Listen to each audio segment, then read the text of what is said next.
बच्चों, मैं अमित सिंह आपका फिजिक्स ट्यूटर। आपका स्वागत है हमारे चैनल पे। आज मैं आपको कुछ क्वेश्चन ऐसे लेकर आया हूँ, ग्राफिकल क्वेश्चंस, जो आपके पेपर में दिखते ही दिखते हैं। ग्राफ वाले ये क्वेश्चन आपने कर लिया तो एटलीस्ट 6 to 8 क्वेश्चन आपके यहाँ से फिक्स हो गए। ये पूरा का पूरा एनसीईआरटी के ग्राफ है। आप इसको देखिए कौन कौन से ग्राफ करने हैं, कैसे करने हैं, मैं आपको बताऊंगा। पहला ग्राफ की बात करें तो पहला ग्राफ है electric field for conducting sphere, uniformly charge conducting sphere.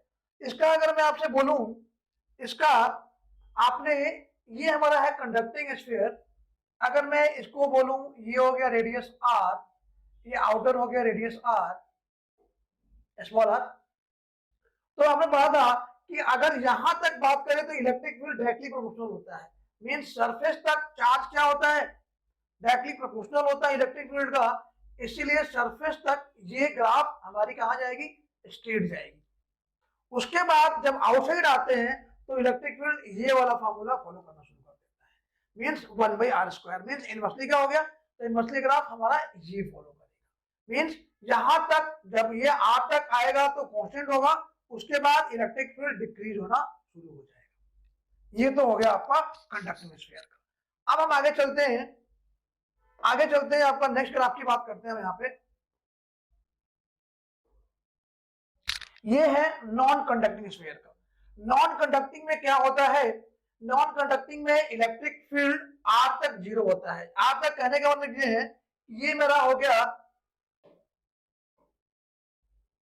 ये हमने निकाला, जूम इन करें थोड़ा सा, ये हमारा, अगर स्मॉल आर की हम बात करते हैं यहाँ पे, तो स्मॉल आर तक, यहां तक इलेक्ट्रिक फील्ड क्या होता है, जीरो होता है, क्योंकि चार्ज जीरो है। तो आप क्या देख रहे हैं, यहाँ पे चार्ज क्या हो रहा है, यहाँ तक इलेक्ट्रिक फील्ड जीरो आ रहा है। जब हम सरफेस पे आते हैं उस टाइम इलेक्ट्रिक फील्ड का फॉर्मूला क्या हो जाता है, 1/4πε0 Q बाई आर का स्क्वायर। वहां पे आर स्क्वायर आ जाता है। थोड़ा सा इस पीडीएफ में कुछ मिस्टेक है, हाँ आर स्क्वायर। मीन्स क्या देख रहे हैं, जब हम सरफेस पे आ रहे हैं, R equal to capital R आ रहा है, तब ये इनवर्सली प्रोपोर्शनल होना शुरू हो जाता है। पेपर में पहले चैप्टर से आपके 2 ग्राफ पूछा जाता है, जो मैंने आपको बता दिया। अब चलते हैं हम नेक्स्ट ग्राफ पे चलते हैं, चैप्टर नंबर 3 में चलते हैं। 3rd चैप्टर में आपका ग्राफ आता है लिमिटेशंस ऑफ ओम्स लॉ का। मींस ओम्स लॉ कहां फेल हो जाता है, तो ओम्स लॉ कहां फेल होता है, जब नॉन ओमिक करंट यूज करते हैं, मींस सेमीकंडक्टर डायोड यूज करते हैं, वहां पर ये फेल हो जाता है। तो आप ये बनाएंगे ग्राफ इनवर्सली का, मींस डायरेक्टली नहीं होता, ये ग्राफ थोड़ा सा नॉन वेरिएबल हो जाता है। उसके बाद अगर आपसे बात करें, कुछ गैलियम आर्सेनिक की बात करता है जो गिवन है, कुछ ग्राफ चलता है इसका नॉन लीनियर, कुछ चलता है नेगेटिव चलता है। तो ये वाला ग्राफ भी बहुत इंपॉर्टेंट है, जो कि पेपर में पूछा जाता है। इससे ज्यादा इंपॉर्टेंट एक और ग्राफ मैं बताने वाला हूं आपको पेपर में। ये ग्राफ 100% आता ही आता है। ये जो ग्राफ है, तीनों ग्राफ, ये पेपर में आपको हमेशा 100% दिखता है। कौन सा, रेजिस्टिविटी वर्सेस टेम्परेचर। अगर हम बात करें, आपको कॉपर की बात करें, मेटल की बात करें, कंडक्टर की बात करें, तो कंडक्टर में ये ग्राफ कैसा बनता है, ये नॉन वेरिएबल बनता है। ये ग्राफ इंक्रीजिंग बनता है बट नॉन वेरिएबल होता है। अब आता है दूसरा ग्राफ, रेजिस्टिविटी वर्सेस आपका नाइक्रोम। नाइक्रोम का ग्राफ, ये नाइक्रोम का जो टेम्परेचर होता है, जो जीरो पे क्या होता है, जब टेम्परेचर जीरो होता है तो उसकी रेजिस्टिविटी भी क्या होती है, जीरो होती है। लेकिन जब रेजिस्टिविटी इसकी बढ़ने शुरू होती है तो 1.1 से ऊपर 1.1 के बीच में ये लीनियर हो जाती है, मींस वहां से कॉन्स्टेंटली बढ़नी शुरू हो जाती है। मींस अगर हम टेम्परेचर बढ़ाएंगे तो रेजिस्टिविटी एक पॉइंट से बढ़नी शुरू हो जाएगी। लास्ट आता है हमारा इसका सेमीकंडक्टर का, रेजिस्टिविटी वर्सेस सेमीकंडक्टर। इस ग्राफ में क्या होता है, इसमें आपको बताऊं मैं आपको, तो रेजिस्टिविटी क्या होता है, ये डिक्रीज होना शुरू हो जाता है। टेम्परेचर बढ़ेगा तो रेजिस्टिविटी आपका डिक्रीज हो जाएगा। क्लियर बच्चों सबको। चलिए अब चलते हैं हम लोग नेक्स्ट ग्राफ की बात करते हैं। नेक्स्ट ग्राफ हमारा जो है पैरामैग्नेटिक और फेरोमैग्नेटिक का, ये हिस्टैरिसीस ग्राफ। इसमें ध्यान रखना है कि अगर हम BH means magnetic field intensity का ग्राफ जब निकालते हैं, तो फेरोमैग्नेटिक में क्या होता है, ये जीरो से स्टार्ट होता है। पहले क्या करता है, नॉन लीनियर होता है, थोड़ा सा इंक्रीज होता है। आफ्टर सम टाइम ये क्या होता है, ये कांस्टेंट हो जाता है। यहां जाके ये इंक्रीज मींस एक पॉइंट पे ये सर्टेन पॉइंट पे इसका इंटेंसिटी क्या होता है, कांस्टेंट हो जाता है। तो ये वाला ग्राफ भी पूछा जाता है पेपर में। अब चले हम अगले चैप्टर की बात करें। ये जो चैप्टर है हमारा इलेक्ट्रोमैग्नेटिक वेव चैप्टर का। इसमें इलेक्ट्रिक और मैग्नेटिक फील्ड दोनों एक दूसरे के परपेंडिकुलर होते हैं, जो कि काफी पूछा जाता है। इलेक्ट्रिक फील्ड जाता है एक्स पे। एक्स मींस अगर हम आपसे बात कर रहे हैं कि जब electric field perpendicular to magnetic field, तो अगर एक्स पे रहते इलेक्ट्रिक फील्ड को, तो वाई पे क्या आएगा हमारा, मैग्नेटिक फील्ड आएगा। तो ये ग्राफ पूछा था आपका। चलते हैं हम नेक्स्ट चैप्टर पे। नेक्स्ट आपकी बात करते हैं, ये वाला टेबल जो बहुत पूछा था पेपर में, गक्सू वीमर G X U V I M R. ये हो गया आपका गक्सू वीमर इलेक्ट्रोमैग्नेटिक वेव। सबसे ज्यादा फ्रीक्वेंसी किसकी, गामा की, लगभग 10⁻21। सबसे ज्यादा वेवलेंथ किसका, रेडियो का, कितना, लगभग आपसे कहूं तो लगभग कितना दिख रहा है यहाँ पे आपको, रेडियो दिख रहा है 10⁵ क्या, 10⁵ मीटर वेवलेंथ, जो कि सबसे ज्यादा होता है। और एक और जाता है आपका जो विजुअल है 400 to 700 नैनोमीटर, जो कि पूछा जाता है बायो में पूछा जाता है क्वेश्चन आपका, और ये फिजिक्स में भी क्वेश्चन आता है। तो आपको ये लर्न कर देना है। नेक्स्ट चलना है लाइट चैप्टर, रे ऑप्टिक्स से एक ग्राफ आता है। जो ग्राफ की बात करूं मैं आपसे, ये आपको दिख रहा है प्रिज्म फॉर्मूला से मिनिमम डेविएशन का। डेविएशन मिनिमम कब होता है, जब I इक्वल टू ई हो जाता है। इस कंडीशन में जहां पे हम देख रहे हैं I इक्वल टू ई, मैंने यहाँ पर दिखाया आपको, इस पॉइंट पे ये ग्राफ मिनिमम हो जाता है। इसी को क्या बोलते हैं, एंगल ऑफ मिनिमम डेविएशन। ये ग्राफ भी पेपर में बहुत आता है। नेक्स्ट आपकी बात करें हम लोग, तो नेक्स्ट ग्राफ आपका आता है effect of intensity on photo electric current. तो फोटो इलेक्ट्रिक करंट का ग्राफ जो बनता है डायरेक्टली प्रोपोर्शनल होता है। मींस जितना इंटेंसिटी बढ़ेगा उतना ही फोटो इलेक्ट्रिक करंट भी बढ़ेगा। ये भी आपका पेपर में पूछा जाता है। उसके बाद आता है आपका ग्राफ, नेक्स्ट ग्राफ आता है, ये बहुत इंपॉर्टेंट है, ये variation of photo electric current and potential for different intensity.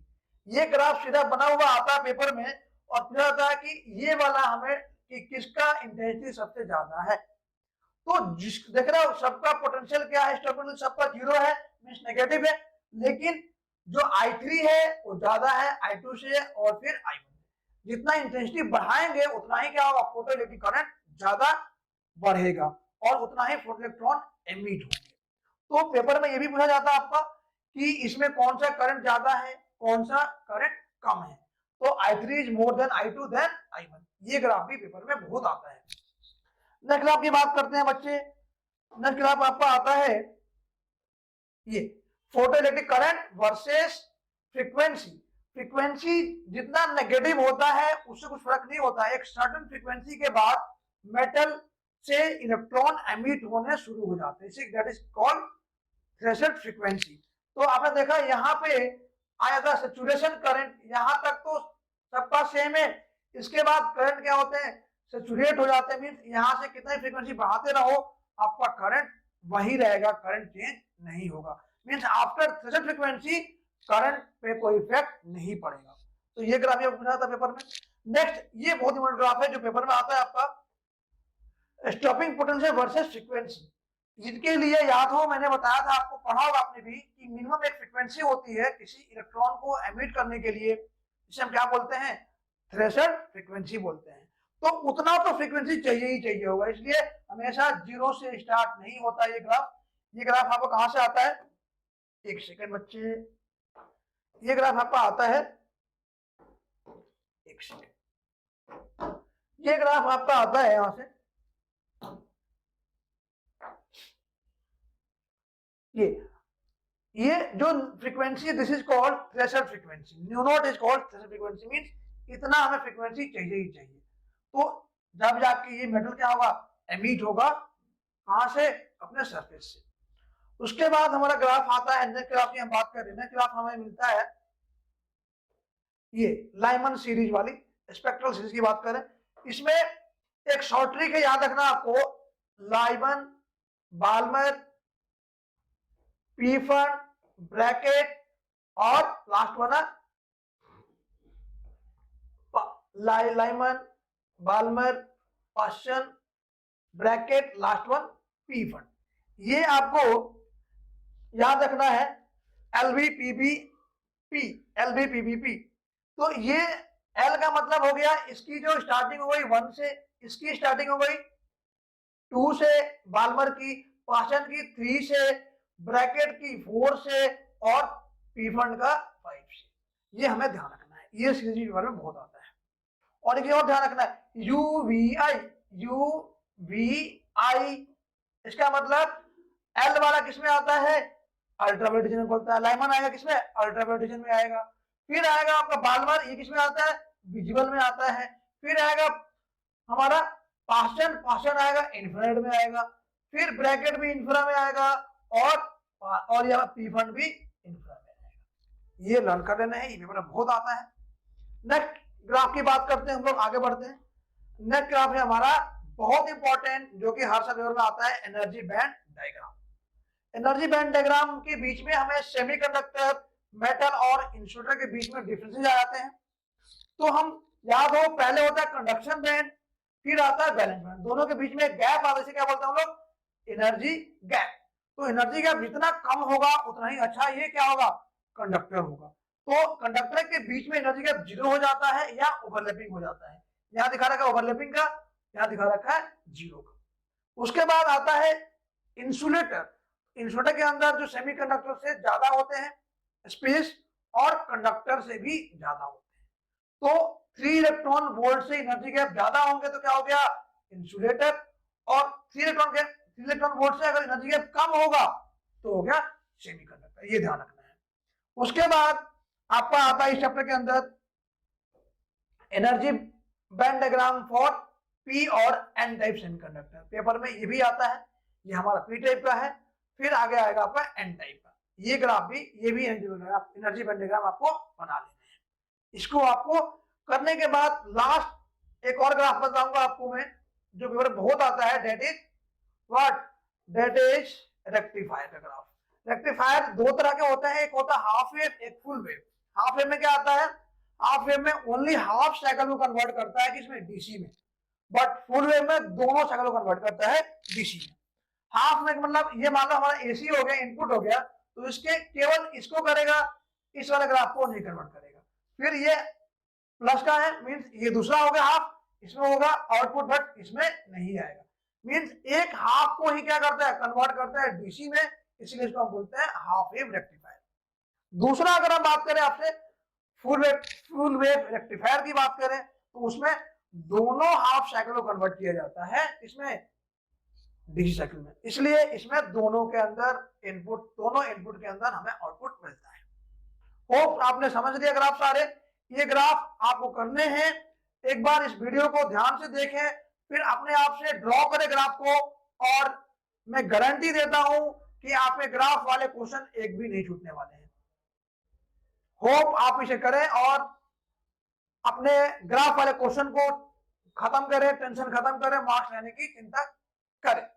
बाकी मिलते हैं अगले वीडियो में बच्चे, अगले वीडियो में हम आगे मिलेंगे। तब तक के लिए आप इसे करते रहिए, देखते रहिए। Bye bye.